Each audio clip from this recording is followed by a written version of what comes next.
Does Donald Trump's base accept Vladimir Putin's invasion of Ukraine? Russia's escalating, unprovoked assaults on Ukraine have drawn worldwide condemnation and rare, if fractured, accord from Democrats and Republicans alike.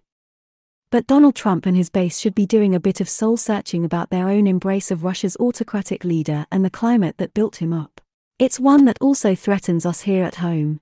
Since the 45th US president began cozying up to and praising President Vladimir Putin, that admiration for the Russian strongman has trickled down to other Republican politicians and citizens. Between July 2014 and December 2016, Putin's favorability with Republicans went up from 10% to 37%, according to polls by The Economist and YouGov. That's especially alarming considering Republicans' extreme disapproval of former US President Barack Obama. While only 14% of Republicans viewed Putin very unfavorably in December 2016, 63% of them viewed Obama very unfavorably. That's despite evidence, as the CIA determined, that Putin had interfered to help Trump win the 2016 election against Hillary Clinton. So much for the rule of law and America first. Most alarming, though, are the reasons for the right's embrace of a devious leader credited with returning Russia to its Soviet-era authoritarianism. Blame it on the culture wars. Many members of the American right, emboldened by Trump, are on a rampage against those who don't look or act just like them, or conform to their notion of traditional or conservative values. White nationalists admire Putin for enforcing uniformity and not tolerating factionalism. They resent groups of minority Americans, African American, Latinx, gay or transgender people, among others, for expressing pride in their respective identities. Take it from conservative Fox News anchor Tucker Carlson, who declared February 22 that Americans who reject Putin should ask themselves, has Putin ever called me a racist? Has he threatened to get me fired for disagreeing with him? Carlson flip-flopped a few days later. Trump ally Steve Bannon has praised Putin as anti-woke. The religious rights agenda would strip marriage rights from same-sex couples, eliminate legal abortion and legislate against transgender people. Just look at the bills coming out of this session of the Iowa legislature. Transgender girls and women are now barred from participating on girls' and women's sports teams.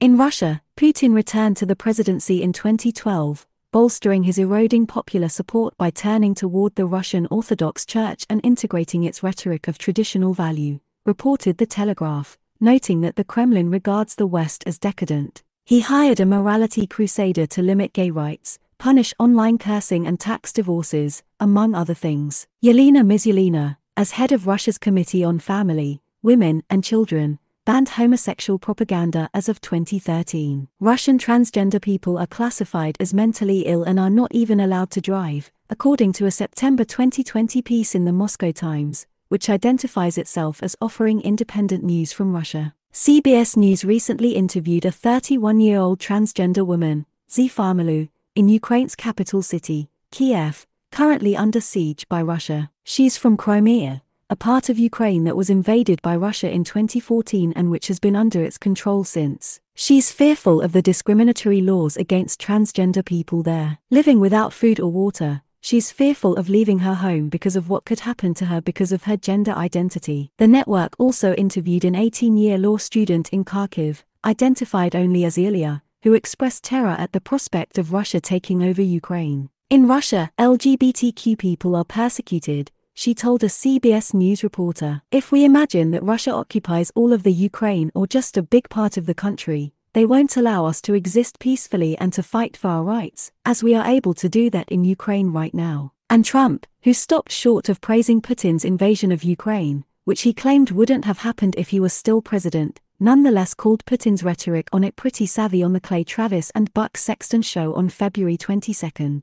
Said Trump, but here's a guy that says, you know, I'm going to declare a big portion of Ukraine independent. He used the word independent, and we're going to go out and we're going to go in and we're going to help keep peace. I got along with him great, said the former US president. He liked me, I liked him. I mean, you know, he's a tough cookie, got a lot of the great charm and a lot of pride. But the way he loves his country, you know.